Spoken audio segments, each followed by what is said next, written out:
도로가 사방팔방으로 통해 있어 교통이 편리한 상태. 도로나 지하철 등 교통망이 발달된 모습이라는 뜻의 사통팔달. 그리고 이 사통팔달의 수식어에 어울리는 도시 천안. 현재 천안은 전국 최고의 교통 요충지이자 사통팔달의 교통도시라고 할 수 있는데요. 그렇다면 천안은 어떻게 교통의 요충지가 되었을까요? 그리고 그 시작은 과연 언제부터였을까요? 많은 사람들에게 천안이 교통이 편리하다는 것은 익숙한 이야기입니다. 하지만 천안이 어떻게 그렇게 교통이 발달할 수 있었는지, 또 이 편리함은 언제부터 시작되었는지 아는 사람을 찾기란 쉽지 않은데요. 그렇다면 천안의 역사 속에서 그 이유를 한번 찾아보겠습니다.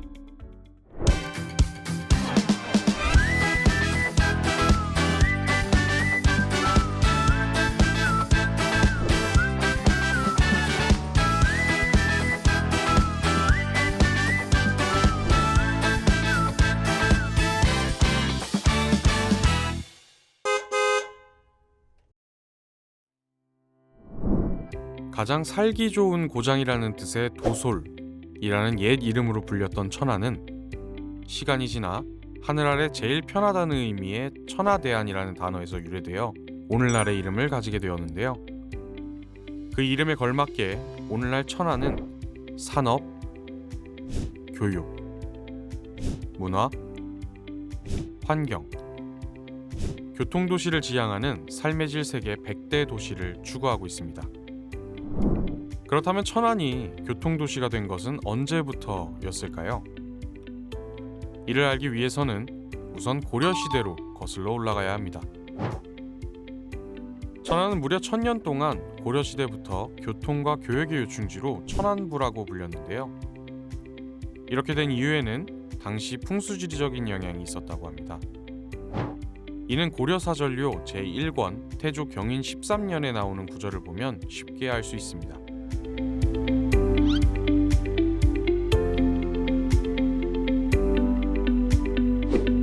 이렇듯 고려 문헌을 살펴보면 태조산에서 바라보는 천안의 왕자산성이 흡사 왕자를 닮았다는 구절을 볼 수 있고, 5마리 용이 구슬을 다투는 형국을 가졌다라는 의미의 오룡쟁주지세라고 불렸던 사실 또한 찾아볼 수 있습니다.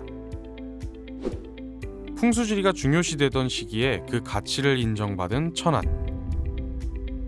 그렇다면 천안이 교통의 요충지가 된 이유는 단지 풍수지리적 배경이 좋아서일까요? 사실 천안이 정말 교통의 요충지가 될 수 있었던 이유는 따로 있습니다. 바로 지리적 이점 때문인데요. 천안은 지리적인 측면에서 교통이 발달하기 굉장히 중요한 이점을 가지고 있습니다. 천안을 중심으로 지도를 살펴보면 동쪽으로는 충북 진천과 청주, 북쪽으로는 경기 안성, 평택, 남쪽으로는 행정구역인 연기군과 공주군, 그리고 서쪽에 서해안을 끼고 있는 아산과 접하고 있는 것을 알 수 있습니다. 또한 수도권과 인접함과 동시에 전라도와 경상도를 잇는 지리적 이점을 가지고 있습니다. 때문에 과거 천안은 영남과 호남, 충청의 물자가 모두 모여 지금으로 치면 나라의 물류기지 역할을 했던 것이죠. 이처럼 풍수지리적, 지리적 강점을 바탕으로 한 천안은 고려시대 때부터 점차 교통과 교역의 요충지로 성장하게 되었습니다. 천안이 예로부터 교통의 요충지였다는 흔적은 민요에서도 찾아볼 수 있는데요. 우리에게 잘 알려진 경기 민요 천안 삼거리를 한번 살펴보겠습니다. 천안 삼거리 흥 능수야 버들은 흥 세마 새겨서 휘느라 자꾸나 흥 애루하 애루하 흥 성화가 났구나 흥.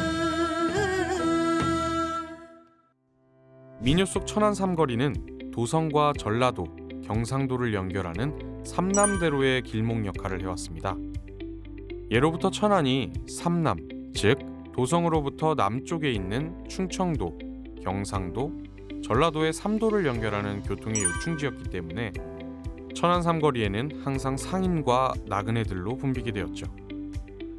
특히 과거 길을 오고 가는 선비나 관리들의 행차를 비롯한 많은 사람들이 이곳을 통해 도성으로 올라가거나 공주를 거쳐 전주나 광주로 가는 길, 청주를 거쳐 문경, 세제, 경주 등 경상도로 통하는 길 등 세 갈래 길을 이루었기 때문에 오늘날의 이름과 명성을 가지게 된 것입니다. 또 천안 삼거리 관련하여 능수버들이라는 재미있는 전설이 하나 있는데요.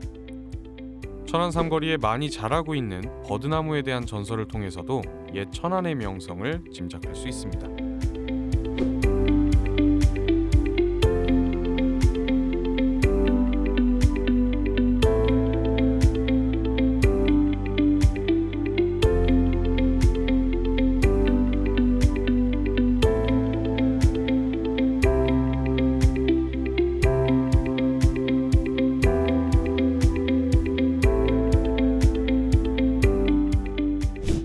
천안 삼거리에는 버드나무가 많이 있습니다.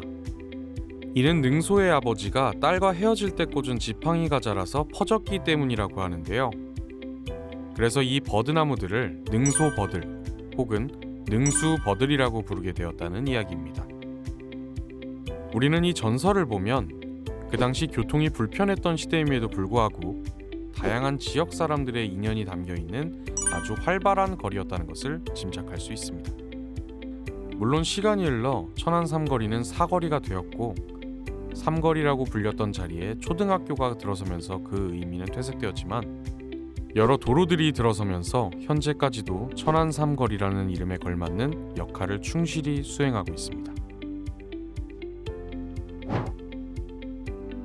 과거부터 교통의 요충지 역할을 해왔던 천안. 근대에는 철도와 도로가 추가로 들어서면서 더욱더 큰 역할을 해내고 있는데요. 먼저 경부선이 지나가면서 우리나라의 튼튼한 철도 교통의 요지를 형성하고 있고요. 전라, 호남선이 남북으로, 장항선이 동서로 이어져 있어 사실상 우리나라의 철도 척추라고 불릴 만큼 발달된 교통을 볼 수 있습니다. 철도와 더불어 중요한 육로들도 천안을 교차하고 있는데요.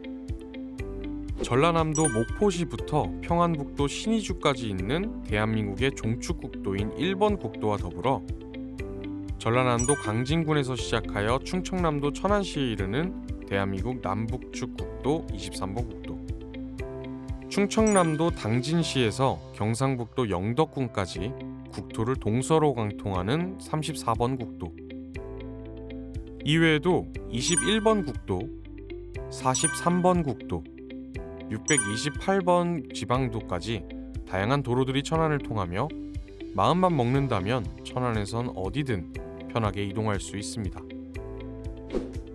고속도로도 빼놓을 수 없겠죠. 경부고속도로, 논산 천안고속도로가 천안을 중심으로 생기게 되었고 이를 바탕으로 천안이 상업도시로서 성장하는 기반을 마련할 수 있었다고 합니다. 고려시대부터 근대까지 천년의 역사를 가지고 있는 한국 교통의 요충지 천안. 오늘날까지도 천안은 지난 1000년을 넘어 미래의 1000년까지 그 명성을 이어갈 수 있도록 많은 사람들이 노력하고 발전해 나가고 있습니다. 지금까지 천안의 역사를 살펴봤는데요. 어떠신가요? 천안이 왜 교통의 요충지가 되었는지 이젠 정확히 알 수 있겠죠? 그렇다면 이제는 과거가 아닌 지금의 천안이 여전히 교통의 요충지라고 불릴 만한지 살펴볼까요?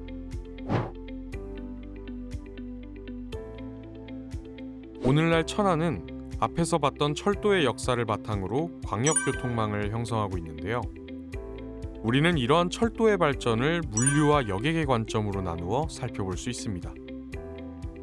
먼저 물류의 경우 우리나라 물류의 대동맥 역할을 수행하는 경부고속철도와 경부선철도가 천안시를 남에서 북으로 연결하고 있습니다. 또한 동과 서의 교통축을 형성하는 장항선이 천안을 지나고 있기 때문에 우리나라 동서남북의 물류를 연결해주는 중요한 교통의 요충지라고 할 수 있죠. 여객 관점에서 보아도 천안은 어디든 갈 수 있는 최고의 역이라는 타이틀을 가지고 있습니다. KTX나 SRT 같은 고속열차가 물류뿐만 아니라 사람이 이동하는 데에도 많은 편리함을 주고 있는데요. 천안에서 부산까지 2시간, 서울까지는 약 40분 만에 도착할 수 있을 정도니 더 말할 필요는 없겠죠. 추가로 서울과 아산을 잇는 수도권 1호선 전철이 지난다는 점도 큰 장점이라고 할 수 있겠습니다. 천안은 철도 못지않은 버스 터미널이 있습니다. 천안에 위치한 천안 종합버스 터미널은 충남도에서 가장 큰 종합버스 터미널로 고속버스, 시외버스를 이용하여 이동이 편리합니다. 또한 단순히 이동을 넘어 천안의 명소를 버스로 편하게 관광할 수 있다는 장점도 가지고 있습니다. 관광 이야기가 나왔으니 천안 시티 투어를 빼놓을 수 없겠는데요. 천안시에서는 문화 관광을 활성화하기 위해서 버스로 천안을 둘러볼 수 있는 시티 투어 프로그램을 진행하고 있습니다. 천안과 아산을 함께 볼 수 있는 천안 아산 코스, 천안의 동쪽과 서쪽을 돌아볼 수 있는 동서북권 코스, 가족끼리 여행하기 좋은 가족사랑 코스, 마지막으로 우리의 역사를 볼 수 있는 나라사랑 코스 등 다양한 코스로 운영이 되고 있습니다. 이는 요일별로 다르게 운영하고 있으니 자세한 사항은 홈페이지를 참고하여 자신에게 맞는 코스를 선택하시면 됩니다. 이 외에도 천안 여행에 있어서 다양한 정보들이 홈페이지에 담겨 있으니 여행을 계획하고 있는 분들이 있으시다면 함께 살펴보는 것도 추천해 볼 수 있겠네요. 금강산도 식후경이라는 말이 있죠. 이동을 하거나 여행을 하다 보면 맛 좋은 음식들이 생각나기 마련인데요. 그래서인지 사람들이 많이 오가는 천안은 지역의 특성과 특산물을 활용한 다양한 먹거리들이 많이 활성화되었습니다. 그럼 지금부터 천안에서 맛볼 수 있는 천안의 향기가 담긴 먹거리들을 함께 살펴볼까요?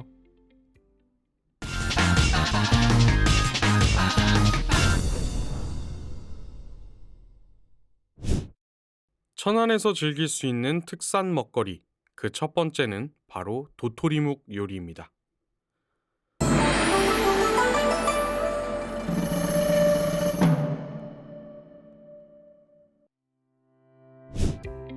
천안에 위치한 태조산과 광덕산에는 예부터 호두와 도토리가 많이 나기로 유명했는데요. 천안이 호두와 도토리가 유명한 이유도 이러한 지역적 특징에 있었다고 합니다. 그렇게 수확한 도토리를 가지고 여러 가지 음식을 만들기 시작하면서 도토리묵, 도토리국수 등 다양한 도토리 음식이 탄생하게 되었고 지금까지도 천안의 향토 음식 중 하나로 자리 잡게 된 것이죠. 그렇게 준비한 첫 번째 음식, 천안 도토리 묵무침을 먹어보았습니다.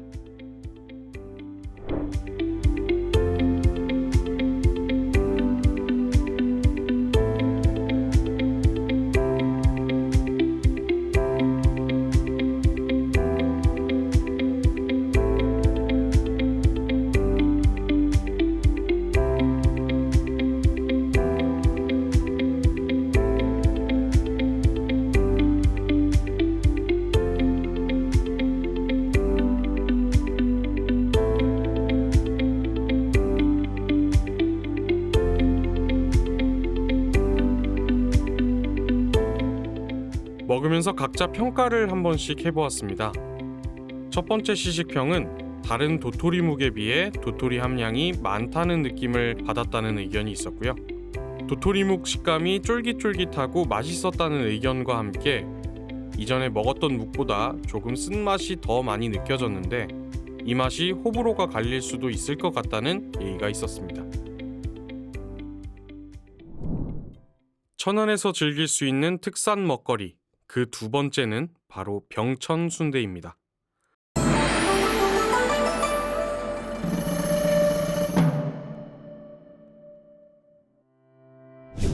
천안에 있는 병천 지역은 순대의 명소로 잘 알려져 있는 곳인데요.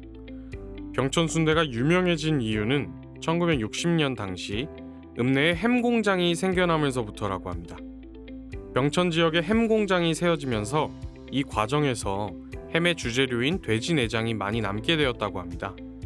사람들은 이 남은 돼지 내장을 활용하여 순대를 만들기 시작했고, 이후 순대국밥집이 하나 둘 늘어나기 시작하면서 자연스레 병천 순대골목이 형성되었습니다. 현재는 병천 순대 상호를 사용하는 업소가 전국 1000여 곳이 넘는다고 하니 그 맛과 인기가 보장된 천안의 대표 먹거리라고 할 수 있겠죠. 천안, 병천 지역의 역사가 담긴 음식 병천 순대, 저희가 한번 먹어보았습니다.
일단 확실히 다른 일반 순대에 비해 맛이 다채롭다는 의견이 있었는데요. 찹쌀 순대와는 다르게 내장과 함께 씹히는 아삭한 야채들이 식감과 맛을 더욱 올려주었습니다. 반대로 본인의 입맛에는 안 맞다는 이야기도 좀 있었습니다. 우리에게 익숙한 찹쌀 순대의 쫄깃한 식감을 기대했던 사람들에겐 조금 낯설 수 있는 그런 맛이었고, 내장을 잘 먹지 못하는 사람들의 취향엔 맞지 않을 수도 있다 라는 의견이 있었습니다.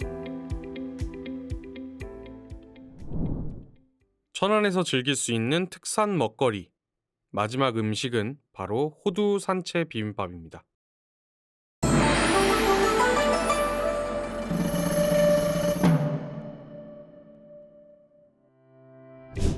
천안의 특산품이 호두라는 사실은 많은 사람들이 알고 있을 텐데요. 호두 산채 비빔밥은 그 호두와 함께 천안 전통 음식인 빠금장이 어우러진 지역 특산 음식입니다. 빠금장은 메주를 빻아서 담갔다 라는 의미를 담은 천안의 전통 장이라고 할 수 있는데요.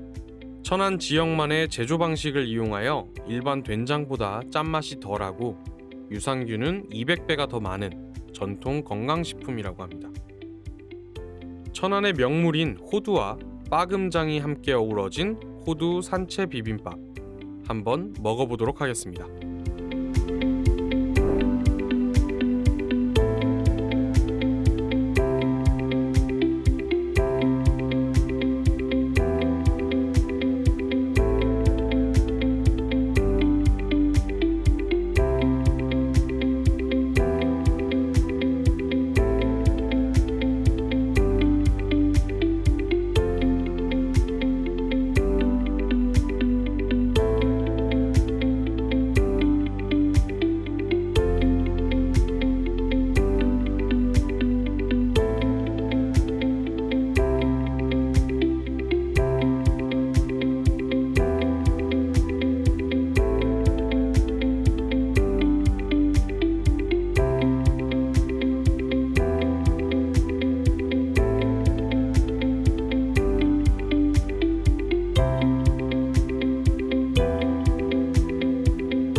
중간중간 오독오독 씹히는 호두가 먹는 재미를 준다는 의견이 대부분이었는데요.